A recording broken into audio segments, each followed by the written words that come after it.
disusun oleh Syekh Muhammad Al-Jardani.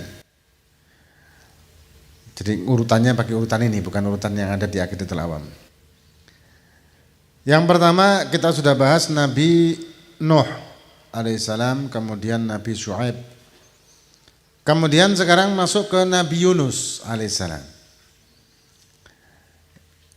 Dikatakan Nabi Yunus seperti dikatakan di dalam firman Allah Subhanahu wa taala disebutkan wa inna yunusa laminal mursalin. Jadi sudah ditetapkan sama Allah tentang bahwa Nabi Yunus ini adalah seorang rasul. Jadi 25 nabi ini ya, nama-namanya sudah ada di Al-Qur'an. Maka itu kita wajib untuk mengimani.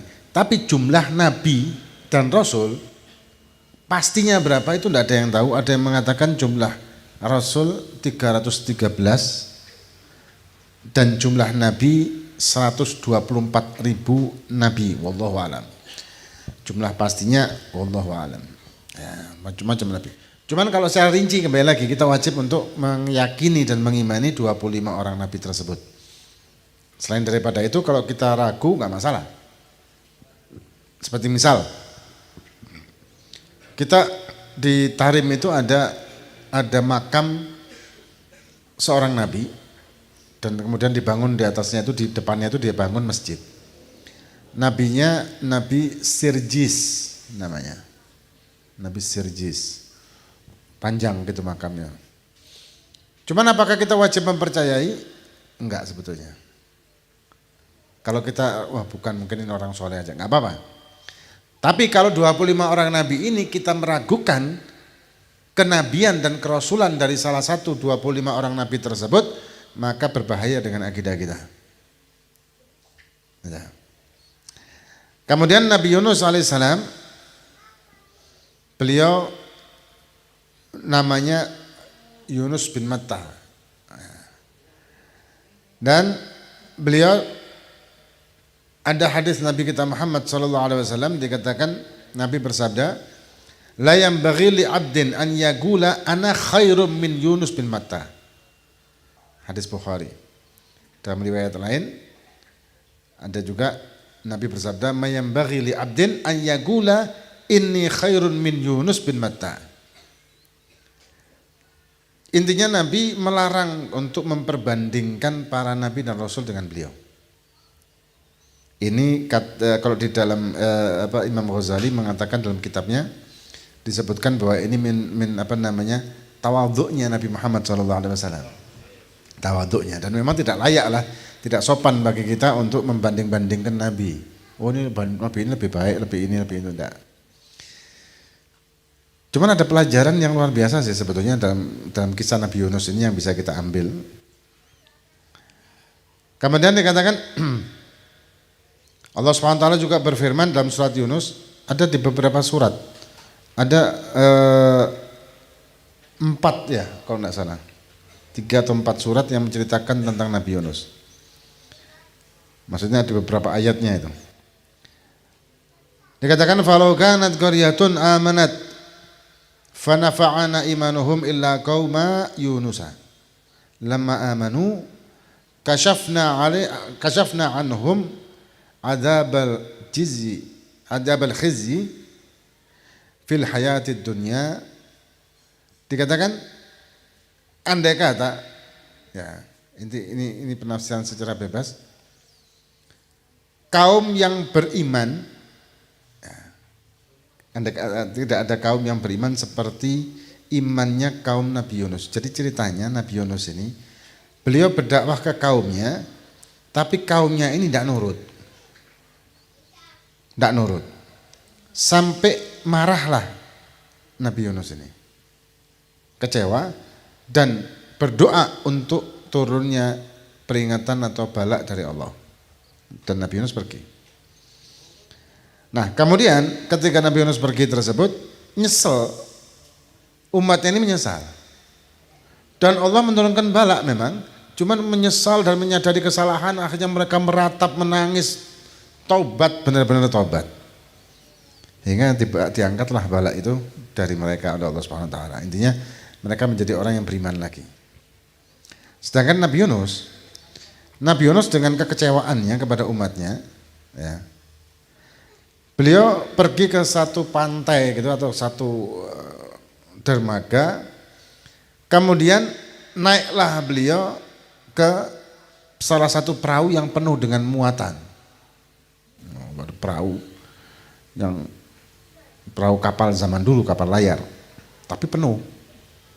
Sampai di tengah-tengah kena ombak, intinya harus ada pengurangan muatan. Akhirnya diundi, siapa yang dilemparkan ke laut ini. Akhirnya keluar terus Nabi Yunus yang harus dilemparkan ke laut. Ini sebetulnya bukan hukuman ya, apa maksudnya teguran dari Allah. Akhirnya Nabi Yunus dilempar. Ketika Nabi Yunus dilempar, ditangkap oleh Hud. Satu ikan besar, ada yang mengatakan ikan paus, ada yang mengatakan ikan yang lebih gede dari paus, wallahu a'lam. Ditelan dalam keadaan hidup. Tapi sampai di dalam perutnya paus tersebut atau ikan gede tadi itu ya, Nabi Yunus ini tidak merasakan, maksudnya tersiksa dengan tidak ada oksigen atau apa, enggak, beliau tetap mendapatkan kenikmatan, cuman di dalam perut ikan. Dan beliau dapat rezeki di situ, maksudnya bisa makan, bisa minum. Jadi hidupnya di situ. Dan beliau menyadari kesalahan beliau, tidak sabar dengan umatnya tersebut. Ya, keburu minta sama Allah untuk menurunkan bala. Dan setiap para nabi dan rasul ini kan pasti mustajab doa. Dan banyak para nabi-nabi tersebut yang memang menginginkan untuk Allah segera memberikan bala atau menurunkan musibah kepada umat yang tidak nurut ini tadi, tidak beriman. Termasuk Nabi Yunus. Akhirnya Nabi Yunus ini selalu berdoa dan berzikir terus menerus. Dikatakan la ilaha illa anta subhanaka inni kuntu minadh dhalimin. Terus menerus itu la ilaha illa anta terus kan. La ilaha illa anta subhanaka inni kuntu minadh dhalimin. Terus gitu, ya Allah, aku ini orang zalim ya Allah. Aku ini orang zalim, termasuk orang menyadari tentang kesalahan beliau. Karena Nabi dan Rasul tidak ada dosa loh, maksum. Sampai akhirnya Allah Subhanahu wa taala menjawab doanya, menjawab munajahnya Nabi Yunus ini, hingga memerintahkan ikan tersebut memuntahkan Nabi Yunus di satu dataran tandus. Tandus. Tapi Allah akhirnya menumbuhkan di situ pohon yang seperti kayak sejenis labu gitu. Nah, yang ada airnya, yang menutupi Nabi Yunus dari panas dan terik. Kemudian beliau bisa makan dari labu itu tadi. Ada juga dalam riwayat lain, ada seekor kambing yang selalu mendekat Nabi Yunus untuk meminum susunya. Padahal Nabi Yunus tidak bisa gerak, ini ceritanya ini. Akhirnya ditemukan oleh umat di sana, dan mereka juga beriman kepada Nabi Yunus, dan kemudian Nabi Yunus pulang ke rumah ke kaumnya lagi. Pelajaran yang bisa kita ambil apa? Perjuangan dan kesabaran itu dibutuhkan. Ketika kita berjuang untuk amar ma'ruf nahi mungkar, dibutuhkan kesabaran. Perjuangan itu membutuhkan kesabaran. Kita mendidik anak-anak kita, mendidik istri kita, mendidik keluarga kita, butuh kesabaran, apalagi zaman sekarang. Zaman sekarang sama zaman dhisik itu beda. Maaf ya. Maaf nih. Ini ada ibu-ibu kan? Ada. Kalau zaman dahulu itu mendidik seorang wanita itu mudah. Zaman sekarang kamu harus jawab. Zaman sekarang mendidik istri gimana? Kurang kompak jawabannya, ayo para suami. Ya apa? Kenapa demikian? Sekali lagi maaf ini ya. Karena memang kesalahan pada dua belah pihak sih. Yang pertama, wanita pada zaman sekarang mereka mendapatkan banyak masukan pendidikan dari banyak sumber. Kalau dulu mungkin lingkup mereka lingkup yang kecil. Andai kata rasan-rasan pun sak kampung. Kalau sekarang mau rasan-rasan, TV ada, medsos ada, bahkan berita ada, gosip di Jakarta, wah anu ya, mari ini itu apa suaminya begini begitu, istrinya begini begini, ghibahnya itu bukan ghibah internasional saiki, bukan ghibah lokal. Dulu mungkin ghibah lokal antar kampung tok gitu ya, lunggu-lunggu ibu-ibu ghibah kampung, tapi sekarang internasional. Dan kemudian banyak mendapatkan pelajaran-pelajaran dari situ, sinetron, berita, medsos dan sebetulnya dan sebagainya, hingga membentuklah karakter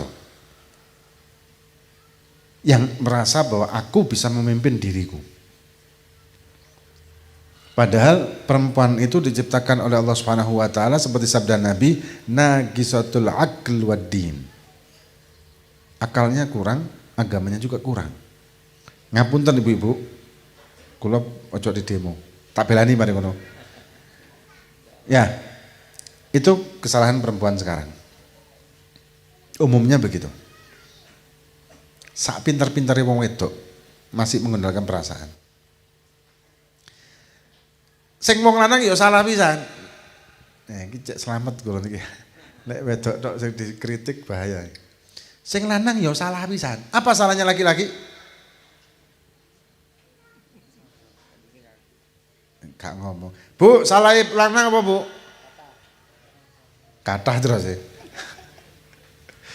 Salah wong lanang adalah ini, kembali ke sini, tidak sabar. Tidak sabar. Kita dalam perjuangan dakwah amar ma'ruf nahi mungkar butuh sabar. Dan sabar itu harus dimiliki oleh orang laki. Tanpa kesabaran tidak akan bisa membentuk karakter rumah tangga yang sakinah mawaddah warahmah. Ujian pasti banyak. Dengan seorang wanita yang dia ini diciptakan oleh Allah dengan banyak hal, ya, dengan mengandalkan perasaan dan aneh kadang-kadang. Wis Allah nyapi api awake wajahnya aneh-aneh, alisi dikerik. Terus dialisi mana? Lah aneh toh. Alisnya dicukur, mari ngono alisnya di gawe mana digambar. Lho kok gak sing dhisik iku lho sing biyen. Aja dicukur iki sing alami. Iki gak wis gena-gena kali Gusti Allah diparingi alis sing apik malah dicukur, dioret-oret tapi pulpen. Ambil apa jenenge iku? Pulpen kan iku? Apa iku? Spidol. Hah? Apa? Apa jenenge? Sifat alis. Sifat alis. Intinya ya wis kudu sabar wong lanang. Ini Nabi Yunus. Diperingati oleh Allah sebetulnya Nabi Yunus ini karena ketidaksabaran beliau. Beliau bukan tidak sabar, sudah sabar mentok. Tapi ternyata tidak cukup, harus sabar. Kita juga begitu menghadapi dunia ini dalam rumah tangga, kita cukup kudu sabar. Dalam kehidupan kita bersyariat, kudu sabar. Wayai sholat, wangel kita untuk tangi, untuk sholat subuh apalagi sekarang malam, Masya Allah tadi malam kalau nggak salah 17 derajat.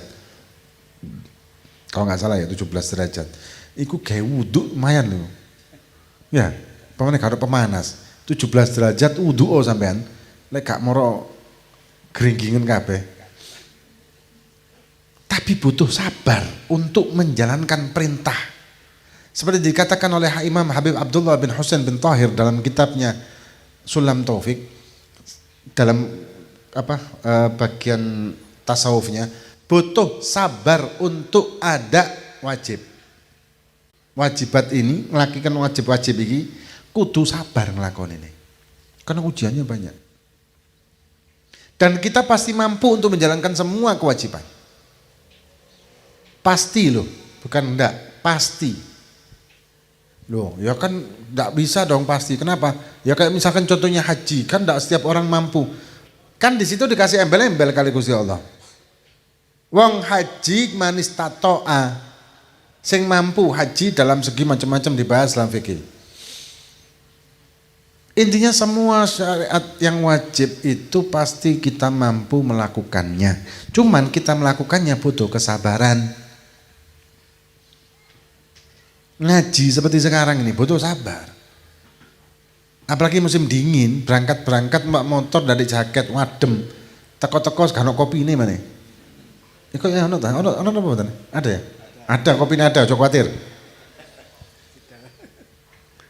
Apalagi habis gini alhamdulillah ada nasi kebuli. Bagi bapak nanti mampir nggih. Ojo langsung mulai golek berkah. Intinya kita butuh sabar dalam segala hal. Maka kita akan memperoleh apapun harapan yang kita inginkan dan kita tidak akan masuk dalam surga tanpa kesabaran. Orang masuk neraka kenapa? Kalau dikaji-kaji mana, dipreteli lagi, kita preteli, kita akan menemukan ternyata masuk neraka ini karena ketidaksabaran. Ketidaksabaran. Poinnya di sini sabar. Dan ada beberapa nabi dan rasul yang ditegur sama Allah sebetulnya. Masalah sabar ini. Bukan mereka dihukum ya, karena maksum. Nabi dan rasul ini maksum. Maksum itu dalam arti tidak ada dosa sama sekali. Nah, kalau kali panjangan kan kulaan dosa tok bendino. Nabi dan rasul sama sekali tidak ada dosa, bebas dari dosa. Tapi ditegur sama Allah untuk masalah kesabaran. Jadi poin yang utama sabar. Kemudian dan beliau ini di daerah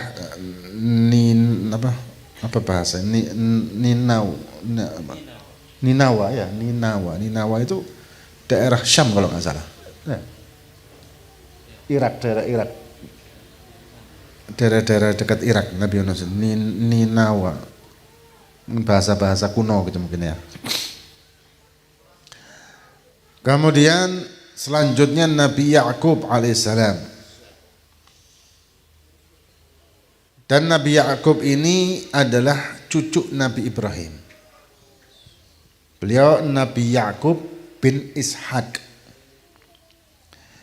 Nabi Ishaq dengan Nabi Ismail itu ada perbedaan sekitar, ada yang mengatakan 30 tahun, ada yang mengatakan 15 tahun.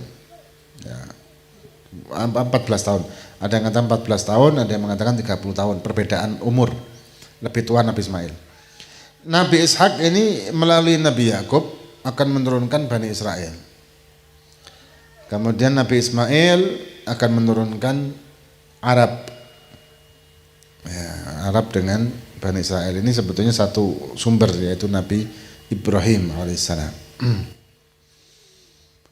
Nah, Nabi Ya'qub ini, Ya'qub bin Ishaq, beliau hidup 197 umurnya dan dimakamkan di pemakaman yang kompleknya Nabi Ibrahim di Palestina.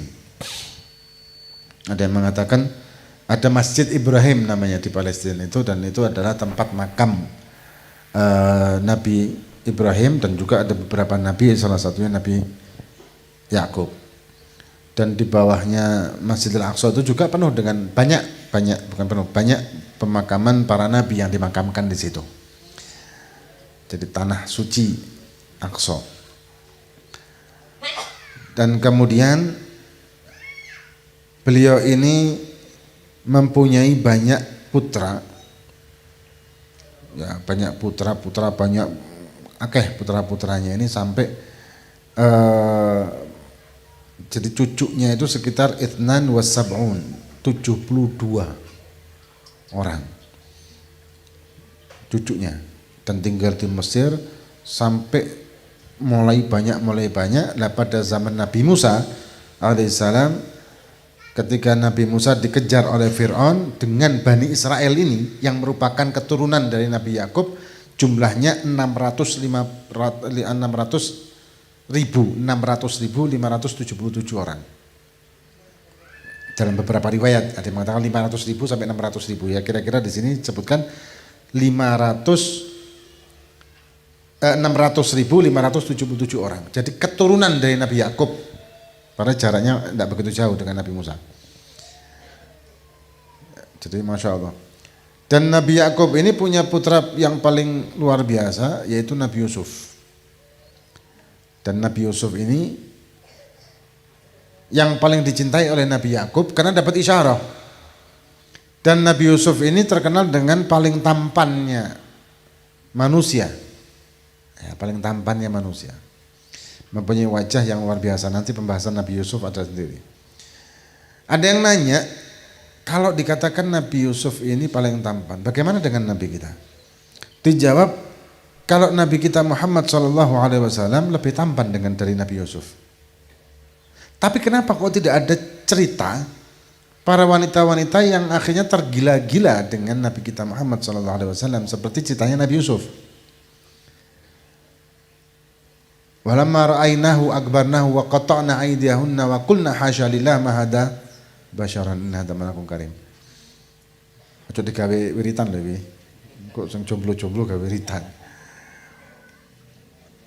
Intinya para wanita-wanita tertegun, ada dalam riwayat itu 40 wanita, mereka itu dikasih apel oleh Zulaikha dan pisau yang tajam setiap orang. Setelah selesai makan-makan nih. Nah, ketika mereka diperintah untuk mengiris apel tersebut, Nabi Yusuf suruh lewat depan mereka para wanita ini. Walamma ra'ainahu, delok Nabi Yusuf. Ketenggengen dek basa Malang ya. Ketenggengen iki wong wedok-wedok. Akbarnahu wa qata'na aydiyahunna. Ngetok tangane dhewe tanpa terasa.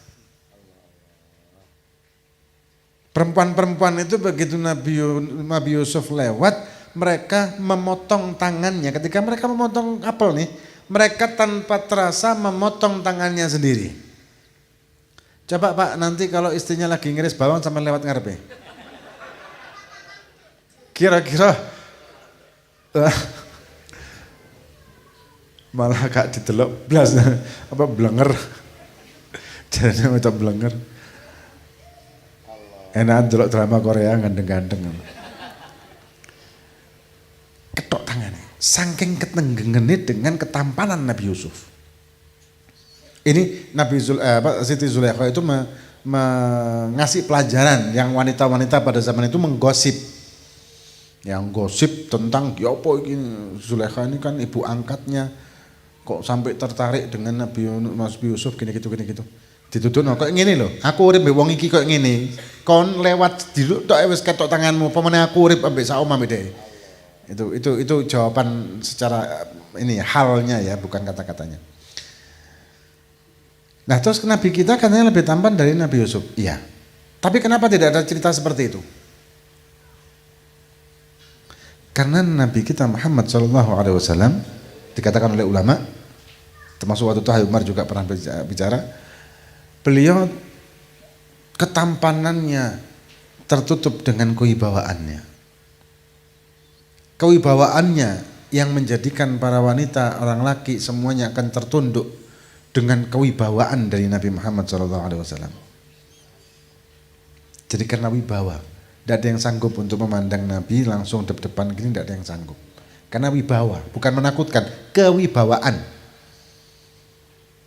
Ya, gitu Nabi kita Muhammad SAW.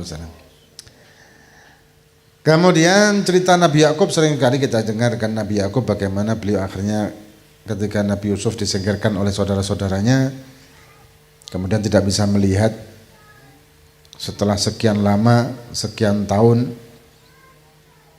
ada yang mengatakan 30 tahun, ada yang mengatakan bahkan lebih, ada yang mengatakan sab'ina sanah, 70 tahun berarti. Gak ketemu Nabi Yusuf ini 70 tahun. Sampai akhirnya ketemu. Sebelumnya diberi oleh Nabi Yusuf pakaian Nabi Yusuf untuk diusapkan ke mukanya Nabi Yakub, dan ketika subhanallah mukjizat ya, langsung terbuka matanya. Kecoaknya malah ngaji. Balik mana? Kemudian setelah itu barulah mereka bertemu, itu 70 tahun nanti mengatakan. Selama itu. Dan Nabi Yakub menurunkan banyak Bani Israel tadi dan juga banyak para nabi-nabi dari Nabi Yakub ini. Banyak nabi-nabi. Karena dari Bani Israel itu banyak sekali. Kemudian Nabi Ishak. Nabi Ishak dikatakan di sini wahwa ibnu Sayyidina Ibrahim al-Khalil kama taqaddam wa ummu Sarah. Nabi Ishak ini anak daripada Siti Sarah. Siti Sarah ini istri dari Nabi Ibrahim pertama. Tapi karena lama sekali tidak punya anak, tidak punya anak. Dan kemudian akhirnya waktu itu umurnya Siti Sarah khamsah wa thamanuna sanah, 85 tahun. Punya anak Ishak ini umur 85 tahun. 85 tahun. Dan sebelumnya karena lama tidak punya anak, akhirnya Nabi Ibrahim diminta untuk menikahi pembantunya atau pelayannya yang bernama Hajar. Setelah punya Hajar, lahir Nabi Ismail. Tapi Siti Sarah cemburu, marah, padahal umurnya beliau waktu itu 85-an tahun. Ya sudah 80 lebih gitu ya, orang sudah tua. Marah, cemburu. Ya wajar kan, namanya perempuan balik mana, butuh sabar wong lanang. Pak, sabar oh Pak. Yang nyuruh nikah lagi Siti Sarah, sing ngamuk ya Siti Sarah. Lek dijawab wong lanang lho, sampean kan sing ngongkon aku rabi mana kok saya ngamuk? Tidak bisa. Tetap sampean salah. Hah? Rating kiri belok kanan, sang salah sapa? Ya sampean, opo kok gak delok? Hah? Gak delok sing belok ngoten ya. Sing salah sapa? Pokoke gak ono salah lah wong itu. Hati-hati sampean nyalahno wong itu gak mulai sampean. Hah? Iso gak mangan barang ya. Kemudian setelah itu umur 85 tahun ini subhanallah Allah memberikan rezeki kepada Siti Sarah dengan Siti Sarah hamil dan melahirkan dinamai Ishak. Jadi Ishak dengan Nabi Ismail ini saudara seayah beda ibu. Cuma lebih tua Nabi Ismail. Jaraknya ada yang dikatakan jaraknya itu 30 sanah, ada yang mengatakan 14 tahun sampai 30 tahun antara itu. Dan beliau Ishak ini berdakwah atau diperintah oleh Allah untuk menyebarkan agama Islam, agama Allah di Syam. Syam itu antara Suriah, Yordania, kemudian Palestina itu masuk ke Syam kabeh. Syam itu besar sebetulnya. Dan beliau hidup 160 tahun dan dimakamkan juga sama di tempatnya Nabi Ibrahim. Ya, di Masjid Ibrahim di Palestina sana. Ini Nabi Ishak alaihissalam. Ini sedikit banyak tentang kisah-kisah para nabi yang nanti insya Allah setiap Jum'ah PON kita lanjut sampai 25 orang nabi, kita bahas satu-satu tapi tidak secara detail karena kalau secara detail itu akan kelamaan waktunya. Cukup yang poin-poin yang supaya kita bisa mengenal, karena kita kan wajib untuk mengenal walaupun tidak rinci-rinci banget, tapi kita wajib untuk mengenal 25 orang nabi tersebut. Dalam arti kalau disebutkan namanya langsung muncul keyakinan di hati kita, itu adalah nabi, itu adalah rasul, punya keyakinan seperti itu. Dan kita juga bisa ngambil banyak pelajaran dari kisah-kisah dari Nabi Muhammad SAW dan juga para nabi mulai dari Nabi Adam sampai Nabi Isa. Itu banyak sekali hikmah yang bisa kita ambil. Walaupun mereka nabi dan rasul yang pasti lebih dari segalanya dari manusia yang lain, tapi banyak pelajaran yang bisa kita terapkan dalam kehidupan kita. Terutama kayak tadi sabar tadi. Ya, jadi poin utama dari perjuangan dalam bersyariat itu adalah kesabaran. Semuanya butuh sabar. Semuanya butuh kesabaran. Bahkan menjaga untuk tidak melakukan maksiat pun butuh kesabaran. Ya, moga-moga Allah SWT memberikan kita selalu sabar dan moga-moga kita selalu diberi oleh Allah SWT hidayah dan taufik dari Allah SWT dan moga-moga kita bisa mendapatkan keutamaan dan kemuliaan untuk masuk dalam barisan Nabi kita Muhammad SAW. Sebelum doa, Tadi pengumuman sudah ya? Oh, belum, bentar lagi pengumuman. Nanti setelah selesai doa, saya minta bapak-bapaknya untuk masuk ke ruangan kantor, ada hidangan di sana. Sekali lagi masuk ke sana wis ono sak cukupe. Ya. Jadi jangan keburu pulang, nanti anak pondok ada sendiri bagiannya. Jaga rebutan. Jadi minta kami harap kepada bapak-bapaknya untuk masuk ke sebelah untuk menikmati hidangan ala kadarnya. Karena sering sekali kalau ditawari mangan niku embulet izin terus. Sebetulnya kalau di majelis atau di pondok pesantren atau di ulama, saya tidak mengatakan saya ulama ya. Di ulama atau kiai atau habaib di keimangan itu age-age dimangan. Kenapa? Di situ ada keberkahannya. Cuman kadang wong itu izin untuk menggolek berkah. Hah? Kayak wong itu ditawari rabi gitu loh izin-izin. Lek wong wedok tapi ya, lek wong lanang ya yo. Nah, ditawari rabi yo budal gaspol wis langsung ya. Jadi kalau ditawari makan di pondok pesantren, di majelis taklim atau di kiai atau di habaib, jangan menolak dengan alasan malu. Salah besar itu. Atau kalau dikasih hadiah sama ulama, sama kiai, sama habaib terus nolak, itu keliru benar itu. Keliru, betul-betul keliru. Salah besar itu. Ada yang seperti itu, mestinya saya ngasih kalau bahasa Madura apa? Nyabis. Ya, mestinya saya yang nyabis. Kapan-kapan naik, lek sampean kepingin nyabis. Tapi kalau misalkan dikasih sama ulama itu ada keberkahan tersendiri di situ.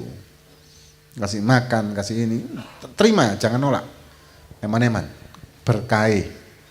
Ya. Allahu a'lam. Kau sudah satu lagi yang pakai ini.